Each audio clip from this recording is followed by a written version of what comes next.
और बात करते हैं बजट सत्र की। सदन में आज विस्थापन का मुद्दा गूंजा। मांडर विधायक बंधु तिर्की ने एचईसी के विस्थापन का मुद्दा उठाया, जिसका जवाब विभाग के मंत्री जोबा मांझी ने दिया। साथ ही सीएम हेमंत सोरेन ने भी इस सवाल पर जवाब दिया।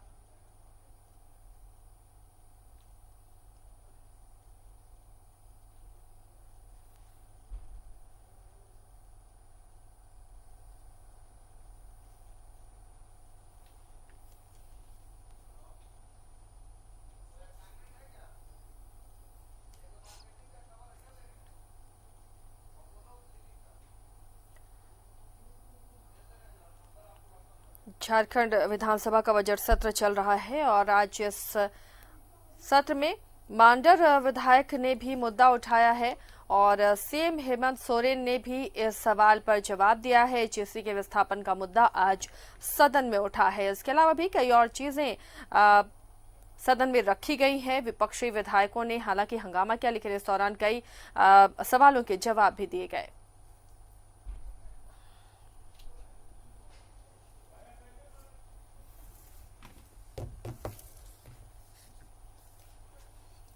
मांडर विधायक बंधु तिर्की ने विस्थापन का मुद्दा उठाया है और इस मुद्दे पर सदन के अंदर जवाब भी मिला है। विभाग के मंत्री जोबा मांझी ने भी इसका जवाब दिया है। कई और मुद्दे आज सदन के पटल पर रखे गए, जिसका जवाब मिला है। हालांकि विपक्ष ने आज भी हंगामा किया। गलत बिजली बिल देने के आरोप में वेल में भी पहुंच गया था विपक्ष, लेकिन उसके बाद भी कई ऐसे मुद्दे हैं, कई ऐसे सवाल जवाब हैं जो आज सदन में सुनाई दिए हैं। सहयोगी विपिन हमारे साथ जुड़े हुए हैं पूरी जानकारी के साथ। विपिन का रुख करते हैं। विपिन, आज सदन में क्या चीजें खास हुई? आज महिला दिवस भी था, इस मौके पर आज बजट सत्र कैसा रहा, क्या कुछ कार्रवाई रही?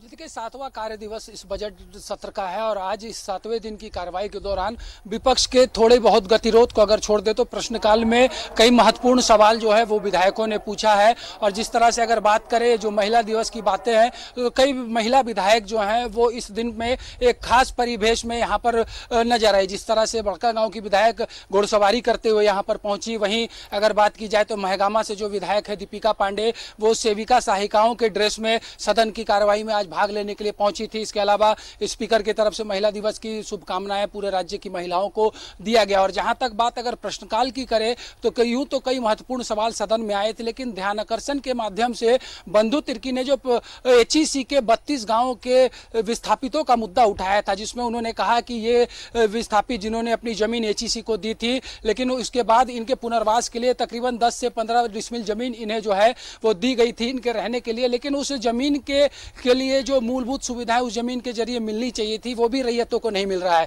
ना भूमि पट्टा उनको मिला है, ना मालगुजारी की रसीद कट रही है। तो इन तमाम चीजों को देखते हुए बंधु तिर्की ने राज्य में विस्थापन एवं पुनर्वास आयोग के गठन की मांग की। इसके कड़ी में कई जो अन्य चाहे वो पक्ष और विपक्ष के विधायक है सबने इस बात पर सहमति जताई कि विस्थापन और पुनर्वास जो है वो राज्य के लिए एक महत्वपूर्ण मुद्दा बीते 20 वर्षों में बना है। ऐसे में अगर सरकार इस आयोग का गठन करेगी तो निश्चित तौर पर जो रैयत है, जो विस्थापित है, उनको इसका लाभ मिलेगा। इस पर प्रभारी मंत्री के रूप में जोबा मांझी ने जवाब दिया था कि मुख्यमंत्री से विमर्श करने के बाद आयोग के गठन को लेकर सरकार कोई निर्णय लेगी। लेकिन सदन में पक्ष विपक्ष के डिमांड के बाद मुख्यमंत्री ने सदन में सरकार की तरफ से अपना वक्तव्य रखा। उन्होंने स्पष्ट तौर पर कहा कि विपक्ष जो है अभी जो लोग विपक्ष में हैं वो इस मुद्दे पर क्रेडिट लेने की कोशिश कर रहे हैं, जबकि 18 वर्ष तक इन्होंने राज्य में शासन किया, लेकिन आयोग का गठन तत्कालीन सरकारों ने नहीं किया। उन्होंने निश्चित तौर पर कहा है कि विस्थापन राज्य के लिए एक बहुत बड़ा दंश है और किस तरह से इस समस्या का निदान सरकार कर सकेगी, कौन सा बेहतर कदम होगा, आयोग गठन के जरिए हो या फिर अन्य किसी व्यवस्था के जरिए विस्थापन और पुनर्वास पर सरकार कोई बड़ी राहत यहाँ के रैयतों को दे सके। सके तो उस पर सरकार विचार करेगी। इसके अलावा अगर बात की जाए तो हालांकि थोड़ी बहुत जो गतिरोध सदन में थी उसके वजह से सभी प्रश्न नहीं पूछे जा सके हाउस में। जेपीएससी का मामला आज सदन में आना था बंधुत्व की तरफ से, वहीं जो क्षतिपूर्ति पुलिसकर्मियों को 13 माह के अवकाश की वजह से जो काट दिया गया है उसका सवाल सदन में आना था। होमगार्ड जिन मुद्दों को लेकर आज आंदोलनरत है उनका सवाल भी सीपी सिंह ने सदन में लाया था, लेकिन जब उनका नाम पुकारा गया तो वो हाउस में नहीं थे। इसके अलावा झरिया के विधायक जो है पूर्णिमा नीरज सिंह ने राज्य के विभिन्न जेलों में जो जैमर हैं, जैमर के दुरुपयोग की बातें सदन के अंदर रखी। उन्होंने कहा कि जिस तरह से आज भी कई जेलों में जो जैमर लगे हुए हैं वो 2G जैमर है, जबकि अभी व्यवस्था 4G और 5G की स्पीड की राज्य में है, तो ऐसे में विभिन्न जेलों में 4G या 5G जैमर लगाने का सवाल झरिया विधायक ने सदन में रखा था, जिस पर प्रभारी मंत्री के हैसियत से आलमगीर आलम ने सरकार की तरफ से ये जवाब दिया है कि ये प्रक्रिया जो है वो तेजी से आगे बढ़ रही है और आने वाले समय में बहुत जल्द राज्य की सरकार जो है राज्य के विभिन्न जेलों में 4G और 5G जैमर की व्यवस्था जो है करेगी। तो ठीक इसी कड़ी में कई अन्य महत्वपूर्ण सवाल सदन में आए हैं। सदन की कार्रवाई भोजनावकाश के लिए 2 बजे तक के लिए स्थगित की गई है और 2 बजे के बाद जब सदन की कार्यवाही शुरू होगी तो ये जो आम बजट पर सामान्य चर्चा के बाद अब जो विभागवार अनुदान की मांग सरकार सदन में रखेगी तो उस अनुदान की मांग पर आज है, जिसके तहत कृषि पशुपालन एवं सहकारिता विभाग के अनुदान के मांग पर सदन में चर्चा होगी। बीजेपी विधायक रामचंद्र चंद्रवंशी ने कटौती का प्रस्ताव लाया है इस जो अनुदान की मांग है उस पर, तो सेकंड हाफ में इस बजट पर चर्चा होनी है। तो कुल मिलाकर कहा जा सकता है कि आज 7वें दिन कई महत्वपूर्ण सवाल सदन के पटल पर आए, चाहे वो सिमडेगा में जो 2019 के मार्च में घटी घटना हो जिसके तहत एक परिवार को मुआवजा देने की बात थी उस पर सरकार की घोषणा हो, या फिर जिस तरह से कई अन्य महत्वपूर्ण सवाल सदन में आए, या फिर सूचना के जरिए से जो सूचनाएं सदन को दी गई, चाहे वो संजीव सिंह के धनबाद जेल से दुमका शिफ्ट किए जाने का मसला हो, या फिर 2024 तक हर घर में शुद्ध पेयजल आपूर्ति की बात की गई हो, तो सदन के अंदर थोड़ी बहुत गतिरोध के बीच कई महत्वपूर्ण सवाल भी आज गूंजे हैं और उम्मीद की जा रही है कि दूसरी पाली की कार्रवाई में भी जब किसी पशुपालन और सहकारिता विभाग के अनुदान की मांग पर चर्चा होगी तो आने वाले इस वित्तीय वर्ष में क्या कुछ सरकार की योजनाएं हैं इस विभाग को लेकर, उस पर तमाम जो बातें हैं वो सदन के अंदर आज स्पष्ट होगी।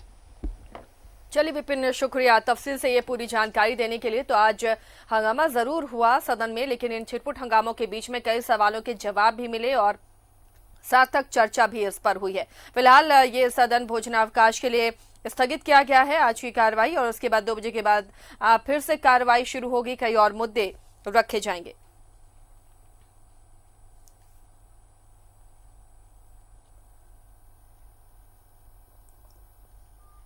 स्थापना हेतु लगभग 9,200 एकड़ भूमि का अधिग्रहण किया गया था। अध्यक्ष महोदय, जिसमें 32 गांव के लोग विस्थापित हुए थे। और अध्यक्ष महोदय, मेरा सवाल उसमें था कि इन विस्थापितों गांव के लोगों को 10 से 15 डिसमिल जमीन उनको दिया गया था पुनर्वास के नाम पर, अध्यक्ष महोदय, लेकिन जमीन देने के बाद उसको पट्टा तक नहीं दिया गया। आज भी उन लोगों का मालगुजारी नहीं कटता है, रसीद नहीं कटता अध्यक्ष महोदय, पंजीतु में शामिल नहीं है।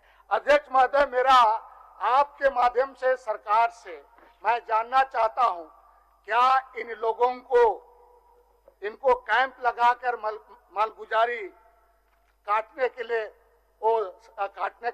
सहमति व्यक्त करती है? पंजीतु में दर्ज कराएगा कि नहीं कराएगा? सभी तरह का मूलभूत सुविधा मिलेगी कि नहीं मिलेगी?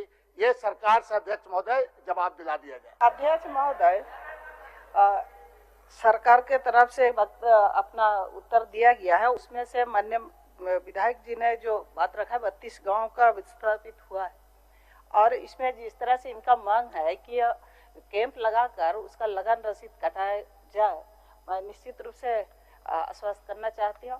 माननीय विधायक जी का जो मांग है उसको हम लोग निश्चित रूप से काम शुरू करेंगे। इस विषय पर क्रेडिट लेने की होड़ लगी हुई है।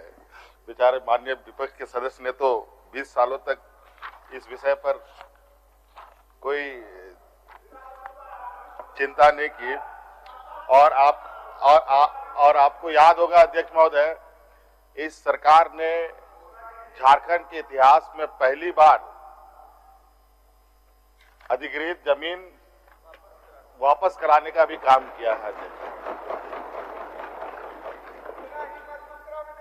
और अध्यक्ष महोदय, ये सिलसिला यहीं खत्म नहीं होगा, ये अनवरत चलता रहेगा अध्यक्ष महोदय। और जो माननीय सदस्यों का ध्यान आकर्षण आया है, ये बात सही है अध्यक्ष महोदय कि ये किसी से संबंधित ये माननीय बंधु तिर्की जी का ध्यान आकर्षण है, लेकिन विस्थापन सिर्फ एचईसी में ही नहीं बल्कि पूरे राज्य में है अध्यक्ष महोदय, चाहे वो रिजर्वायर बनाने को हो, चाहे उद्योग लगाने का विषय हो। बोकारो स्टील प्लांट बने हुए लगभग 100 साल होने जा रहे हैं अध्यक्ष महोदय, अभी तक विस्थापन की समस्या खत्म नहीं हुई और सरकार इस विषय पर गंभीर है। और अध्यक्ष महोदय, विस्थापन की समस्या का निदान हो, इसके लिए कौन सा बेहतर उपाय हो सकते हैं अध्यक्ष महोदय, चाहे वो आयोग की बात हो, चाहे वो और कोई माध्यम हो अध्यक्ष महोदय, इस विषय पर अध्यक्ष महोदय सरकार बहुत जल्द निर्णय लेगी अध्यक्ष महोदय। एचईसी रांची के स्थापना हेतु एक छोटे से ब्रेक के लिए यहाँ पर रुकते हैं, जल्द लौटेंगे।